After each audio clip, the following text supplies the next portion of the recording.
Seorang janda cantik dan kaya raya sengaja berpura-pura lumpuh, lalu menjatuhkan diri di tepi jalan, hanya ingin mencari sesuatu yang jauh lebih berharga dari harta, yaitu cinta sejati. Akankah dia menemukan seseorang yang membawakan cinta sejati padanya? Sebelum kisah ini dimulai, saya mohon keikhlasan teman-teman untuk subscribe dan like. Saya doakan Anda semua sehat, panjang umur, dan dilancarkan rezekinya. Mari kita mulai ceritanya. Yasmin duduk di ruang keluarga rumahnya yang mewah, dingin karena AC menyala. Tatapannya kosong mengarah ke pintu kaca yang terbuka ke taman belakang. Usianya baru 30 tahun, tapi telinganya sudah terlalu sering mendengar pertanyaan klise dari keluarga. Kapan nikah? Seolah menjadi salam wajib setiap kali berkumpul. Sayangnya, perjalanan cintanya selalu berakhir pahit. Pria yang datang, ujungnya berkhianat, ada yang tega berselingkuh, ada yang hanya memanfaatkan hartanya, bahkan ada yang menghilang tanpa kabar. Yang terakhir, ia ditinggalkan hanya lewat sebuah pesan singkat. Luka itu masih menancap dalam hatinya. Malam itu, sambil mengaduk es teh, Yasmin memandang bayangannya sendiri di cermin besar ruang tamu. Kalau aku terus begini, takkan pernah ada yang benar-benar tulus, gumamnya. Dari situ, ide gila terlintas. Ia akan berpura-pura lumpuh, duduk di kursi roda, lalu menjatuhkan diri di jalan sepi. Rencananya, jika ada seorang pria yang menolongnya tanpa merasa jijik, bahkan setelah tahu ia janda lumpuh, berarti pria itu mungkin sungguh tulus. Kalau dia nggak lari, aku nikahin, katanya sambil tersenyum nakal. Keesokan harinya, ia memesan kursi roda lipat secara online. Ia juga membeli dress mini hijau tipis, memastikan tetap terlihat menarik meski dalam perannya nanti. Sore itu, ia berlatih menggerakkan kursi roda di halaman rumah. Meski terasa sulit, Yasmin bersikeras melanjutkan. Baginya, ini adalah cara menguji ketulusan cinta. Orang tuanya sama sekali tak tahu. Mereka hanya mengira Yasmin sibuk bekerja. Ia memang sengaja menyimpan rencana ini rapat-rapat. Hari yang ditunggu pun tiba. Di sebuah jalan yang cukup sepi, meski sesekali masih ada orang lewat, Yasmin mendorong kursi rodanya pelan, pura-pura kesulitan. Napasnya sengaja dibuat terengah-engah, lalu bruk, ia menjatuhkan diri ke aspal. Kursi rodanya terguling. Beberapa orang hanya melirik, lalu berlalu begitu saja. Yasmin menahan malu menggigit bibirnya, hingga akhirnya seorang pria berkaos lusuh berjalan cepat mendekat. "Mbak, nggak apa-apa," suaranya serak tapi terdengar tulus. Yasmin mendongak. Di bawah cahaya sore, ia menatap sepasang mata yang menatapnya tanpa berpaling. Wajah pria itu tak setampan model iklan, tapi ada ketenangan langka di sana. Kaosnya lusuh, celananya agak kotor, dan bau keringat samar tercium. Namun sorot matanya fokus padanya, bukan pada kursi roda. Aku nggak apa-apa." Yasmin mencoba tetap dalam perannya. Ia berusaha bangkit, pura-pura gagal. "Aku nggak bisa berdiri." Pria itu sigap mengulurkan tangan. "Sini, saya bantu. Kursinya saya betulkan dulu ya." Tangannya gesit menegakkan kursi roda, lalu dengan hati-hati mengangkat Yasmin kembali duduk. Gerakannya mantap, tidak kasar. "Nama saya Andi," ucapnya singkat. "Yasmin," jawabnya sambil tersenyum tipis. "Maaf sudah merepotkan." Andi menggeleng. "Kebetulan saya lewat saja. Mbak tinggal di sekitar sini?" Yasmin mengangguk pelan, tapi tidak menyebutkan rumah aslinya yang hanya berjarak 2 kilometer. "Iya, sendirian. Suami saya sudah meninggal." Biasanya, kalimat itu cukup untuk membuat pria mundur. Namun Andi hanya mengangguk tanpa ekspresi jijik atau kasihan berlebihan. "Kalau begitu biar saya antar sampai rumah. Bahaya kalau sendirian di jalan." Yasmin tertegun. Rencananya hanya untuk menguji, bukan benar-benar dibawa pulang pria asing. Tapi tatapan Andi terlalu tulus untuk ditolak. "Baik, tapi cukup sampai depan komplek ya." Sepanjang perjalanan, Andi mendorong kursi roda tanpa banyak bicara. Sesekali ia bertanya apakah Yasmin nyaman, apakah rodanya terlalu berat. Tidak ada rayuan murahan, tidak ada tatapan tak pantas. Sesampainya di depan komplek, Yasmin berkata, "Terima kasih banyak Andi, kalau mau kita bisa ketemu lagi." Andi menatapnya lama, lalu tersenyum kecil. Boleh, saya kerja dekat sini, jadi gampang. Yasmin pura-pura tenang, padahal hatinya berdebar aneh. Ada sesuatu dari pria itu yang berbeda. Namun, ia juga merasa Andi menyimpan rahasia yang belum bisa ia mengerti. Sejak hari itu, bayangan Andi terus menempel di pikirannya. Pria itu benar-benar berbeda dari kebanyakan. Tidak ada tatapan meremehkan, tidak ada basa-basi palsu, hanya sikap sederhana yang entah kenapa membuat hati Yasmin tenang. Keesokan harinya, Yasmin duduk di mobil pribadinya, kali ini tanpa kursi roda. Ia sengaja memantau dari jauh, ingin tahu siapa sebenarnya Andi. Dari informasi singkat kemarin, ia hanya tahu Andi bekerja dekat situ, tapi tidak jelas di mana. Ia menunggu di ujung jalan komplek. Tak lama, Andi lewat mengenakan kemeja tipis dan celana kain. Penampilannya rapi, meski jelas bukan pria kantoran. Yasmin menyalakan mobil pelan, membuntutinya. Andi berjalan ke sebuah toko material kecil di pinggir jalan besar. Yasmin memarkir mobil agak jauh, memperhatikan. Andi tampak mengangkat tumpukan semen, berbincang sebentar dengan pemilik toko. Keringat menetes di pelipisnya, namun ia bekerja tanpa keluhan. Jadi dia hanya pekerja toko? Gumam Yasmin, terkejut. Bukan masalah status pekerjaan, hanya saja ia tak menyangka pria setenang itu menjalani hidup dengan kerja seberat ini. Siang itu, Andi keluar dari toko material lalu berjalan ke arah warung makan sederhana di sebelahnya.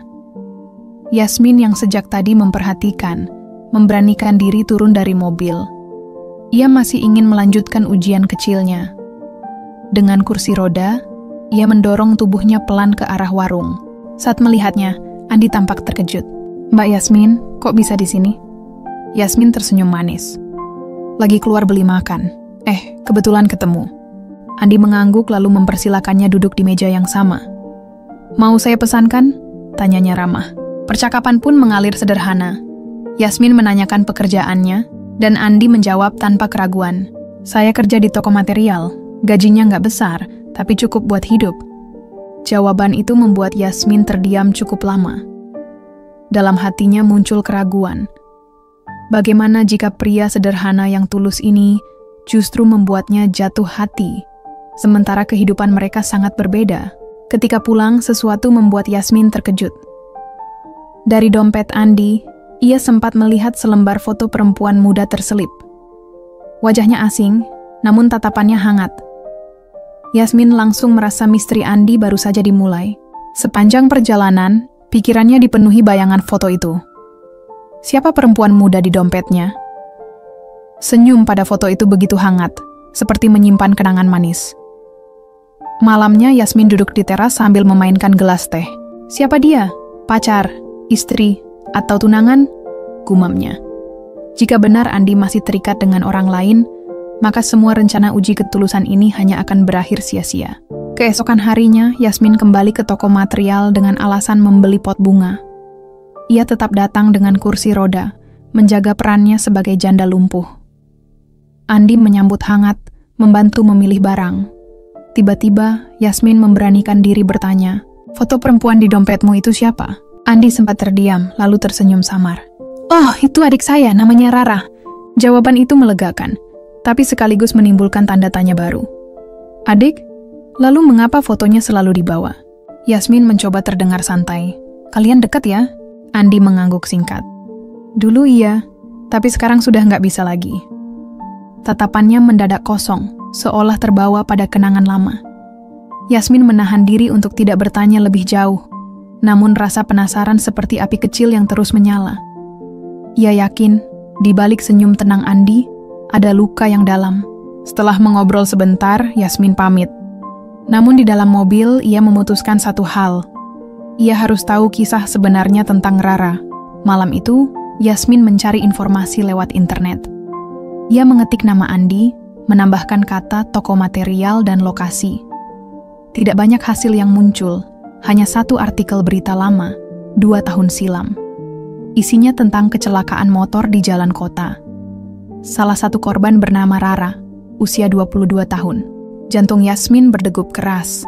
Adik yang fotonya dibawa Andi ternyata sudah meninggal. Pertanyaannya, kenapa Andi tidak menceritakan hal itu? Dan lebih aneh lagi, Berita menyebutkan kecelakaan melibatkan 2 orang. Hanya Rara yang tewas. Lalu siapa orang kedua yang selamat?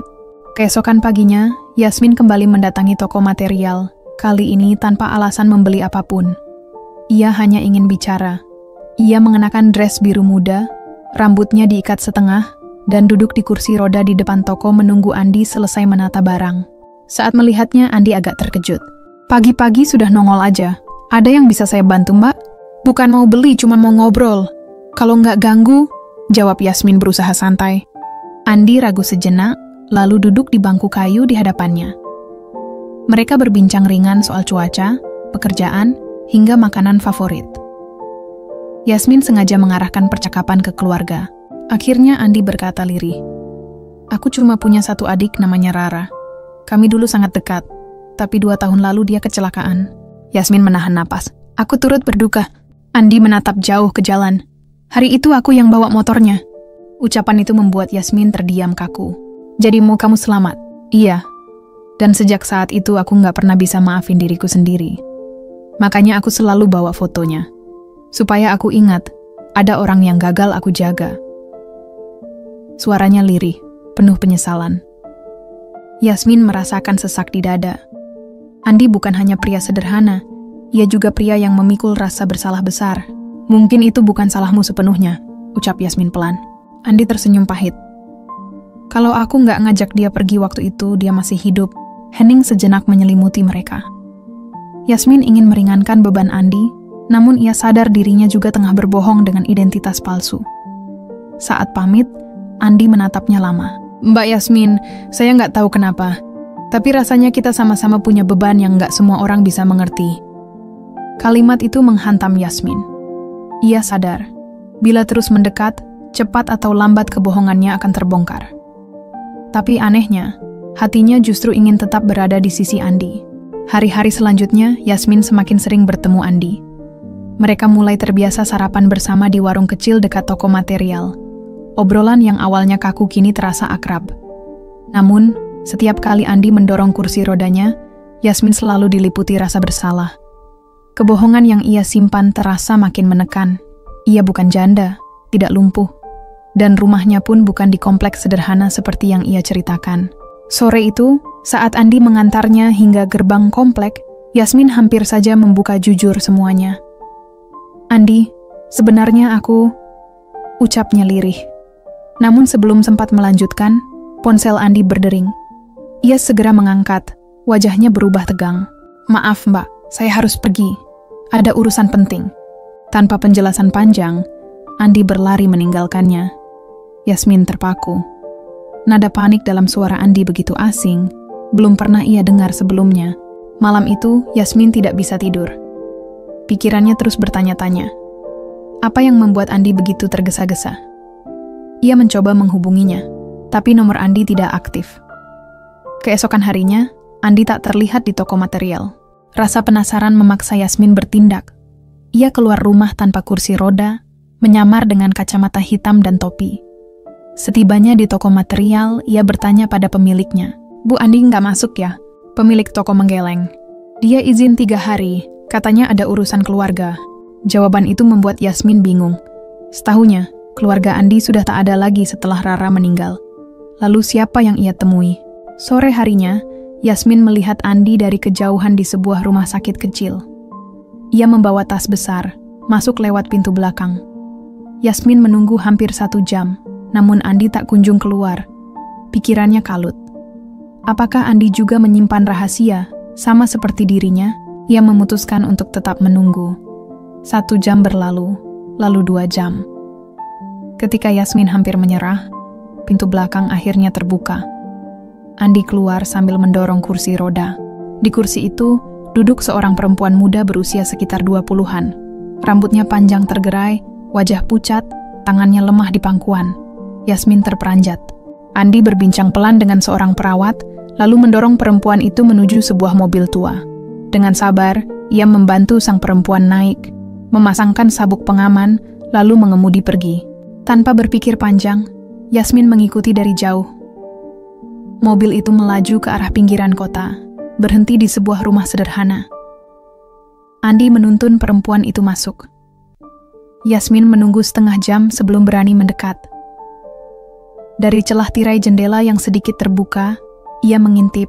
Di dalam, perempuan itu terbaring di ranjang. Andi duduk di sampingnya, menyuapkan makanan dengan hati-hati. Wajahnya lembut, penuh kasih sayang. Yasmin merasakan sesak menusuk dada. Siapa dia? Pacar? Istri? Atau orang yang ia rawat? Batinnya. Tiba-tiba perempuan itu tersedak. Andi sigap menepuk punggungnya, lalu menggenggam tangannya erat. "Tenang, Sinta. Aku di sini," ucapnya lirih.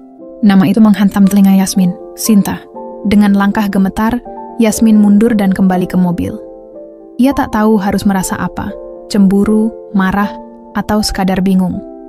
Di satu sisi, ia merasa Andi menyembunyikan sesuatu darinya. Tapi di sisi lain, ia sadar dirinya pun sama-sama berbohong. Malam itu, Yasmin duduk di kamar, menatap kursi roda yang selama ini menjadi alat sandiwara. Untuk pertama kalinya, ia benar-benar ragu.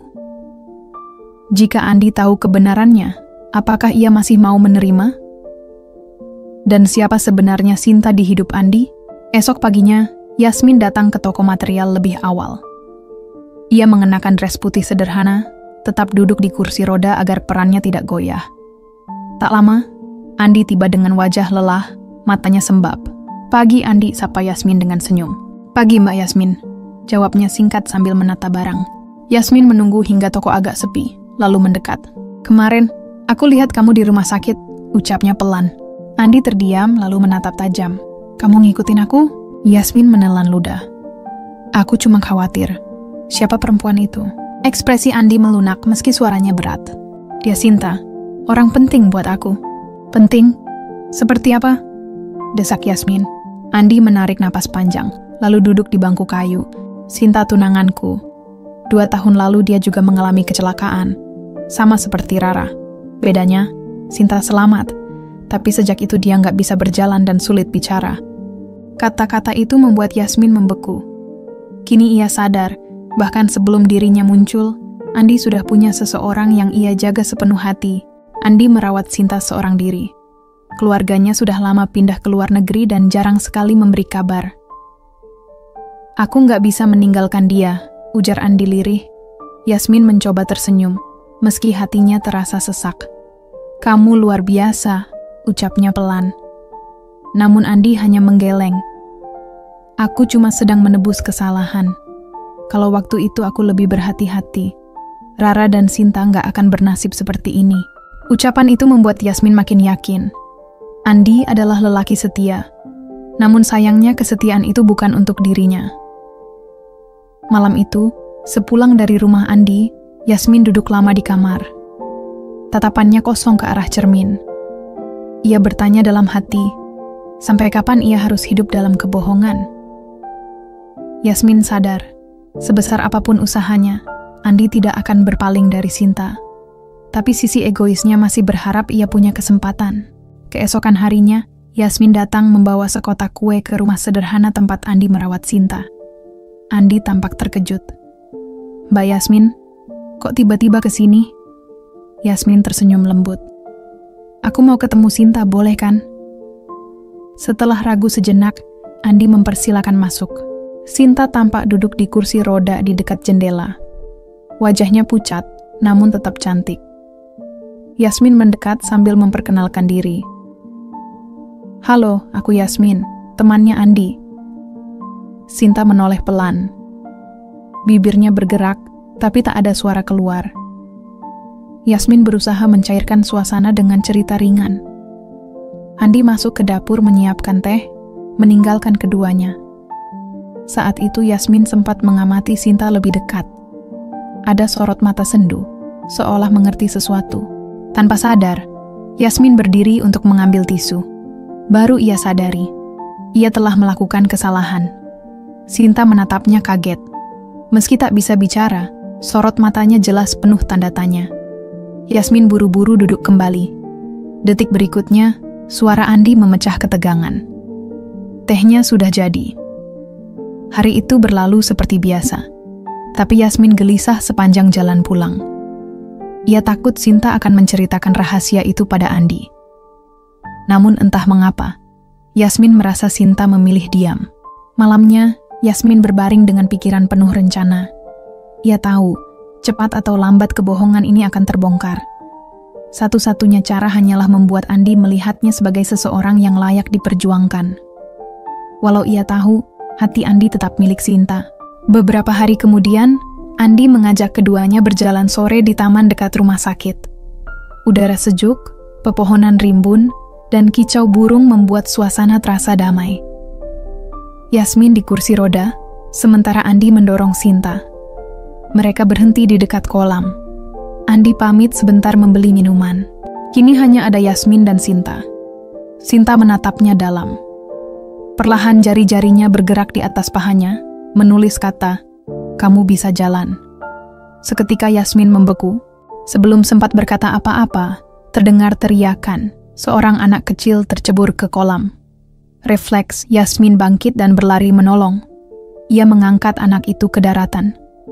Orang-orang bertepuk tangan, memuji keberaniannya, tapi di antara kerumunan, Andi terpaku. Matanya menatap Yasmin, bukan dengan kagum, tapi penuh keterkejutan. "Kamu nggak lumpuh?" Suaranya tajam. Yasmin terdiam, napas terengah. Air mata jatuh sebelum kata-kata terucap. "Maaf Andi, semua ini cuma sandiwara. Aku cuma ingin tahu, kalau aku punya kekurangan, masih ada nggak yang mau menerimaku?" Andi menatapnya lama. "Kamu kira kekurangan hanya soal fisik? Kebohongan juga kekurangan, Yasmin." Sinta memandang keduanya bergantian, matanya berkaca-kaca. Andi menggenggam tangan tunangannya erat. "Aku nggak marah karena kamu bisa jalan. Aku marah karena kamu nggak percaya kalau ada orang yang bisa sayang sama kamu tanpa syarat." Yasmin menunduk, menahan tangis. Andi menghela napas, lalu mendorong kursi roda Sinta pergi. Yasmin hanya berdiri kaku, menatap punggung mereka menjauh. Saat itu ia belajar satu hal. Cinta sejati tak perlu diuji dengan kebohongan. Dan kadang, kehilangan seseorang bukan karena kita tak cukup baik, melainkan karena kita tak cukup jujur. Terima kasih kamu sudah menyimak cerita ini. Jangan lupa untuk like video ini, subscribe channel kami, agar tidak ketinggalan cerita menarik lainnya. Sampai jumpa di cerita berikutnya.